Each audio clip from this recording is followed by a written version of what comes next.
Here is how you can use the Google Snapseed. So let me explain it. And if you are new here and first time on Foxtecc, subscribe and we can get us started. So the Snapseed is naturally an app which you can get on the App Store, and it's developed by Google, right? So that is the connection there. So it's, as you can see, developed by the same developer as all of the other apps in there, which you probably are aware of. So you can see all of the Google stuff is also part of this. So essentially it is a photo editor by Google. So you can get inside and make sure you have it updated to the latest version.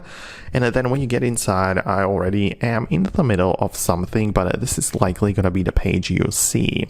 At first, you will probably get a pop-up about photos access. And if you do, you will need to allow it, right? Unless you want to do something else with the app. But if you want to edit the photos, you need to give the app permission to access them, right? It makes sense.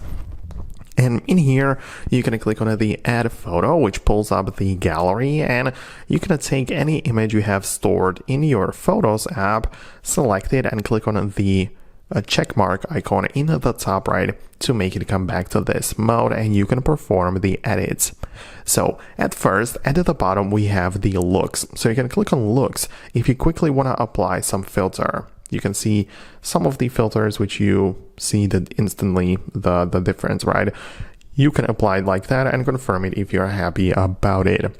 But the greatest part about the Snapseed editor are all of the tools. So as you can see at the bottom, we have the tools, and I can swipe up on it, and here are all of the features or effects I can apply onto that image.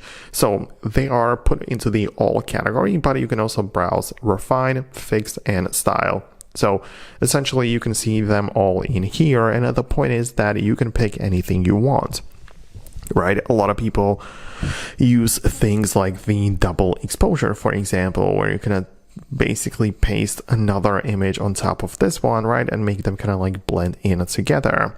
Then what they can also do is, add some lens blur, where you can make some parts of the footage or of the photo blurry while others are focused on, right? So you can see blurry part and focused part. Right, and you can just keep on going like that, and there are so many things you can apply to your image. It's an editor which you have to work with to get the best result, but at the end of the day, that's how you can use it. So once you are done with it, the important part is to export it. So in the bottom right, we have the export button, and you can save it to the original, save it as a copy, or export a copy, right? So as you can see, when you export it, I usually click on this option. It will create a copy with permanent changes. So when I do it like this, you can see that I come back to the photos, and the latest image is this one with the camera and blurry stuff at the top. So that's something you can do. Let me know what you think below. Subscribe for more, and I'll see you in the future uploads.